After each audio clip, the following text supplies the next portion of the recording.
Kita mulai dialog bersama dengan Bang Rizal Ramli dan juga Bang Effendi Simbolon. Kami bacakan kembali tuntutan-tuntutan dari kami ini. Yang pertama yakni menuntut penyelenggara negara khususnya pemerintah, DPR, DPD, dan MPR untuk menegakkan penyelenggaraan pengelolaan negara sesuai dengan jiwa yang tidak menyimpang dengan semangat dan nilai pembukaan Undang-Undang Dasar 1945. Kemudian yang poin kedua yakni menuntut pemerintah agar bersungguh-sungguh dalam menanggulangi COVID-19 untuk menyelamatkan rakyat Indonesia dengan tidak membiarkan rakyat menyelamatkan diri sendiri. Poin ketiga, menuntut pemerintah bertanggung jawab mengatasi resesi ekonomi, tadi sudah disebutkan oleh Bang Rizal Ramli. Kemudian poin keempat, menuntut penyelenggara negara khususnya pemerintah dan DPR untuk memperbaiki praktik pembentukan hukum yang menyimpang dari Pancasila dan Undang-Undang Dasar 1945. Kepada pemerintah dituntut untuk menghentikan penegakan hukum yang karut-marut dan diskriminatif, memberantas mafia hukum, menghentikan kriminalisasi lawan politik, menangkap dan menghukum berat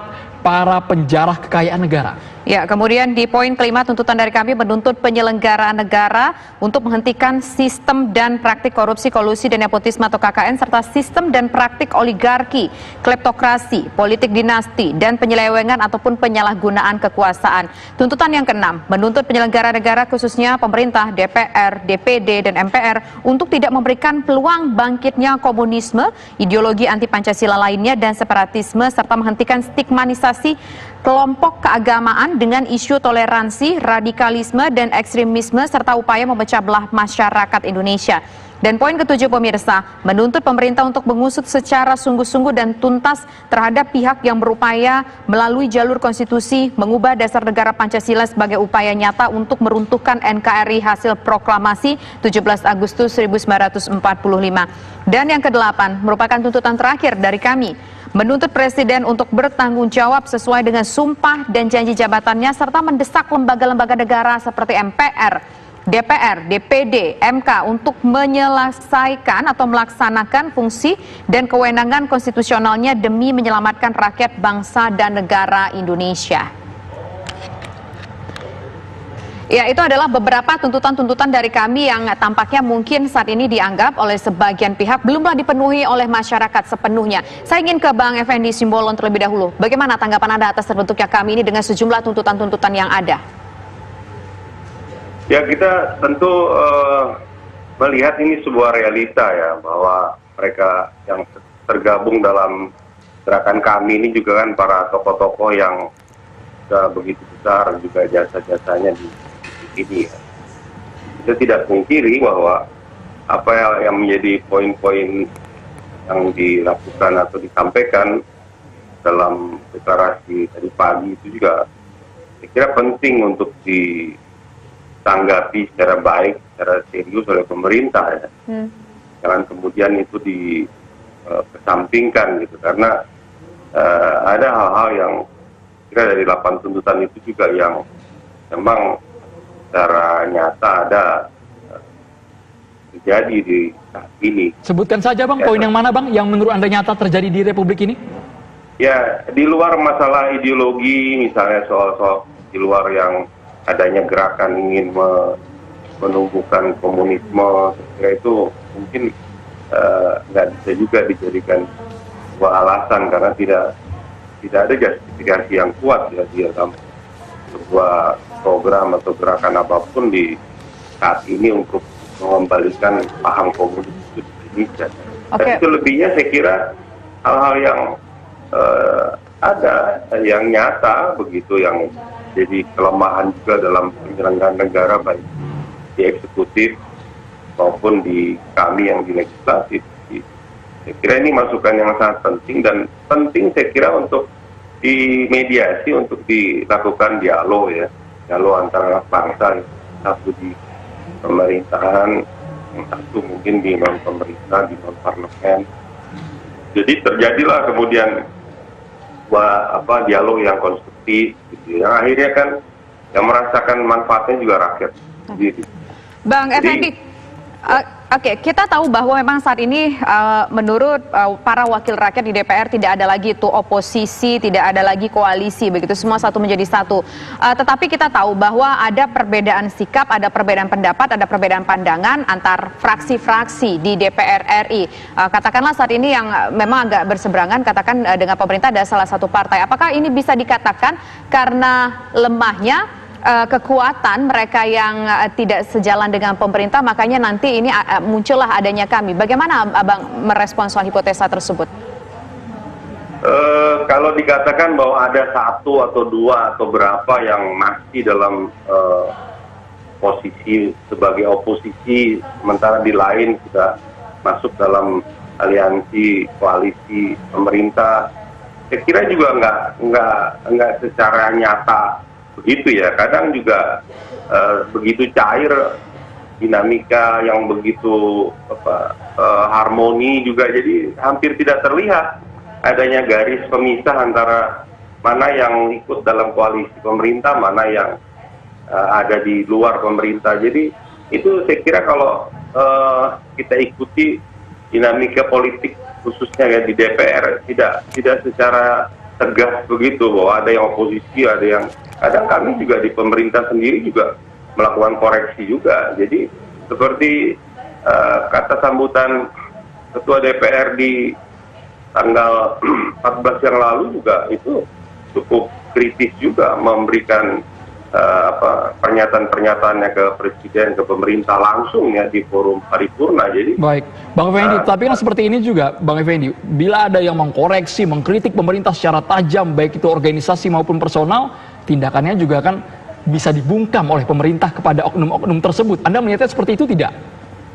Enggak juga, saya sering ngeritik pemerintah, ngeritik Pak Jokowi langsung, nggak apa-apa kok. Karena Anda berada di internal, bagaimana yang berada di eksternal? Enggak juga, saya kira kita ya sepanjang itu dalam kancah politik ya memang permainan politik itu kan sangat sangat unik begitu ya. Jadi kita juga tidak juga harus cengeng begitu dalam kancah politik ya memang bertarung lah. Zaman dulu juga saya kira sampai sekarang kali Anda masuk dalam kancah politik ya memang ya tidak selalu manis, tidak selalu baik, tidak selalu nyaman gitu. Lalu juga kita silih berganti lah apa yang kita rasakan. Jadi saya kira saya menghargai apa yang dilakukan oleh para tokoh, teman-teman yang punya integritas yang baik, yang nyata selama ini ya. Jadi saya kira biar aja diteruskan. Hanya masalahnya ini kan menjadi ketidakidealan, tidak ideal di dalam politik demokrasi kita, karena seharusnya siogianya suara-suara ini disuarakan oleh parlemen, oleh partai politik. Jadi ada koreksi yang konstruktif begini, harusnya partai politik lah yang melakukan kerja-kerja politik untuk memperbaiki bila pemerintah dianggap kemudian oleh tadi beberapa tuntutan tadi memang tidak serius, tidak fokus, kemudian bias dan seterusnya. Saya kira, nah ini kan yang terjadi kan ada kekuatan ekstra parlementer yang digawangi oleh para tokoh-tokoh ya, yang saya kira ini satu keadaan yang berulang karena kita memang tidak terlepas dari sejarah demokrasi, sejarah politik kita. Selalu kekuatan ekstra parlementer ini akhirnya bisa mempengaruhi jalannya sejarah dari perpolitikan di Indonesia. Jadi mempengaruhi dalam artian gimana, Bang? Mempengaruhi dalam artian gimana? Apakah mempengaruhi bisa membuat pemerintah menjadi lebih baik lagi, atau dalam artian apa, Bang, menangkapnya? Ya kita lihat, kalau lihat dari sisi bagaimana dari Orde Lama ke Orde Baru itu kan kejatuhannya juga kan diawali dengan gerakan-gerakan ekstra parlementer yang kemudian akhirnya dari konfrontasi menuju kompromi, yang akhirnya komprominya kan di parlemen. Dan demikian juga Orde Baru ke Orde Reformasi kan melalui gerakan-gerakan yang kecil dari mulai pinggiran dulu sampai akhirnya ke tengah dan seterusnya, akhirnya mengemuka menjadi isu nasional, akhirnya turut merubah perjalanan sejarah perpolitikan nasional. Akhirnya kita lahirlah reformasi. Jadi ini saya tidak tahu Baik, Bang apakah ini Effendi. juga menginspirasi para tokoh yang kemudian ingin menggerakkan, yang seharusnya ini kan adanya di partai politik. Baik. Karena konstitusi kita kan hanya mewadahi sebenarnya jalur perjuangan itu kan melalui partai politik. Bang Rizal Tetapi Ramli. realita di Indonesia secara empiris juga seperti Bang Rizal ini juga kan tokoh-tokoh ekstra parlementer dari kampus ke kampus. Akhirnya Poinnya juga sudah dapat kita Bang Effendi. Bang Ya. Rizal, ini perlu dijawab juga Bang, agar gerakan ini tidak menjadi pepesan kosong semata, solusinya jelas untuk Indonesia apa? Sesaat lagi hanya di Kabar Petang, pemirsa. Ya pemirsa, salah satu poin yang tadi kami tangkap, salah satu yang cukup menarik adalah harusnya kritikan-kritikan terhadap pemerintah ini disampaikan oleh wakil rakyat di parlemen ataupun di DPR, bukanlah disampaikan oleh ekstra parlemen seperti di luar yang dibentuk oleh kami ini. Karena itu tidak dirasa kuranglah ideal. Bagaimana Bang Rizal Ramli? Gerakan ini dianggap tidaklah ideal Bang Rizal Ramli? Tisa, saya setuju sekali. Begitu kejatuhan Pak Harto, zaman Habibie sama Gus Dur, anggota DPR-nya sangat berani-berani sekali. Karena tidak ada aturan anggota DPR bisa dipecat atau di-recall.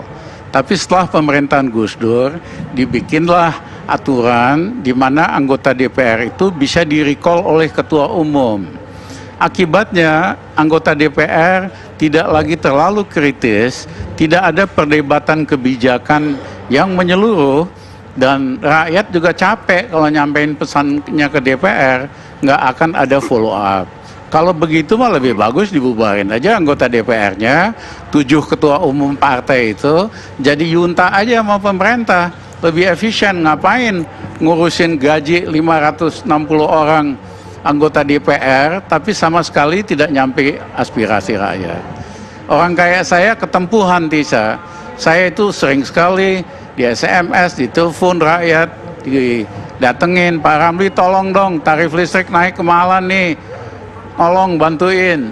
BPJS naik seenaknya aja, tolong bantu. Harusnya ini kan DPR, tapi karena DPR-nya ketakutan ada undang-undang recall itu, makanya nanti kalau ada perubahan kita harus ubah. Anggota DPR hanya boleh diganti kalau melakukan tindakan pidana atau diminta oleh rakyat di daerah pemilihnya. Lalu, Nah banyak lagi hal-hal seperti ini. Kami kan cuman menyampaikan ini loh, ya kan, aspirasi masyarakat, dan ini loh jalan yang lebih baik, tolong lempengkan.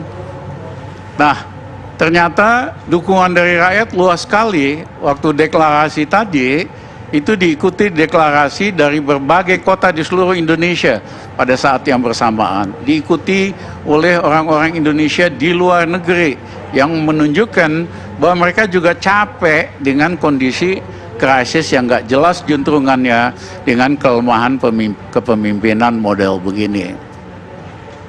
baik, jadi Bang Rizal, kalau seandainya tuntutan-tuntutan dari kami ini tidak dipenuhi oleh pemerintah, apa yang akan dilakukan oleh kami? Saya kira sih sampai titik ini gerakan moral dan intelektual, ya, dari bahasanya aja tadi kan cukup komprehensif tuntutan-tuntutannya. Cuman buat rakyat barangkali terlalu masih susah itu bahasa itu, ya, berbeda misalnya dengan tritura dan sebagainya. Tapi pada waktunya kalau tuntutan ini tidak didengarkan, saran-saran ini tidak didengarin, tentu formatnya juga akan mengalami perubahan. Cuman sampai titik ini disepakati bahwa formatnya ya gerakan yang meminta pemerintah untuk melakukan dan memperbaiki kelemahan dan penyimpangan-penyimpangan yang ada. Oke. Ya, bahwa di kemudian hari formatnya bisa berubah supaya lebih komunikatif sama rakyat. Itu sih besar kemungkinan pemerintah lah yang menentukan apa akhirnya. Kalau mereka dengar, tentu mereka akan lebih baik, mereka akan lebih diterima.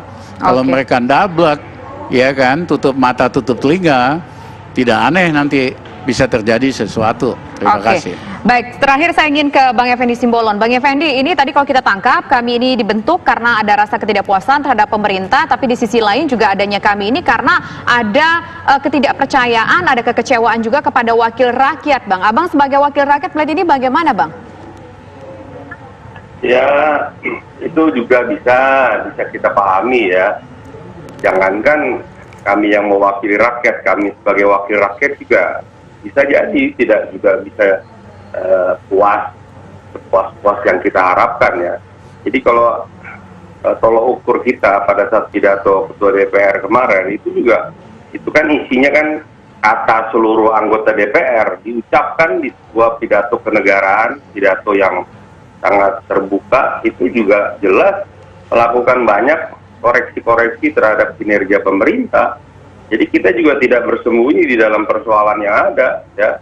Tetapi lagi-lagi kan tidak semudah membalikan telapak tangan begitu. Saya kira di satu sisi pemerintah juga, Presiden cukup bekerja keras, tapi sisi lain juga mungkin dalam memilih para kru dalam kapasitas kabinetnya juga kurang baik ya, sehingga kemampuan dari para krunya dia yang dalam kabinet ini juga tidak bisa melaksanakan. Saya juga sejak awal juga menyaksikan begitu bagaimana dengan nahkoda periode yang kedua, tapi dengan kombinasi kru yang masih ada yang pemula, yang tidak punya pengalaman, tidak punya know-how, tidak punya jejaring, tidak punya nilai-nilai plus, nilai tambah dalam pengelolaan negara ya. Jadi kan itu memang ketika ada pandemik, ada COVID seperti ini ya memang semakin kelihatan ada kelemahan-kelemahan itu yang saya kira bagian yang harus juga diperbaiki oleh Pak Jokowi, oleh Presiden, oleh pemerintah. Tapi ini tamparan yang keras juga, Bang Effendi. Rakyat sudah tidak lagi percaya dengan parlemen. Rakyat malah percaya dengan yang non-parlemen. Menyuarakan tadi versi Bang Rizal Ramli. Ya, ada sebagian seperti itu ada. Tapi kan undang-undang kita, konstitusi kita kan masih mengamanatkan penyaluran aspirasi perjuangan itu kan melalui partai politik. Dan keterwakilannya di parlemen itu kan oleh partai politik. Jadi silahkan saja kita berjuang melalui partai politik. Bahwasanya saya katakan tadi secara empiris, sejarah Republik ini juga ada kekuatan ekstra parlementer yang berujung ke parlemen yang kemudian merubah setiap rezim ke rezim. Itu juga fakta, itu juga realita.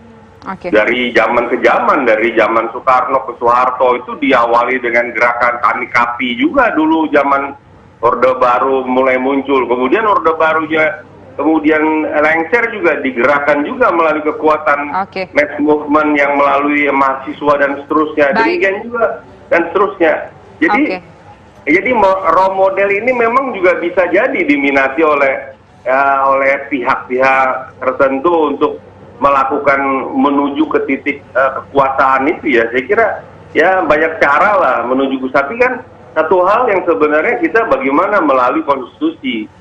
Tapi yang terjadi di Republik ini selalu memang dari ekstra parlementer dulu menuju ke parlemen, jadi dari konfrontasi menuju kompromi ya. Jadi ya kita lihat dinamika politik sekarang antara dua rival yang capres Prabowo dengan Jokowi sekarang sudah satu meja dalam posisi satu ranjang malah mereka. Jadi susah kita untuk mendefinisikan politik di Indonesia. Jadi ya saya kira mari kita saling menghormati lah sepanjang koridor-koridor semangat saling menghormati. Kita masih terima kasih. Ya silahkan saja saya kira ya. Baik, terima kasih Bang Effendi Simbolon dan juga terima kasih Bang Rizal Ramli sudah bergabung bersama kami di program Kabar Petang. Selamat petang Bapak-Bapak.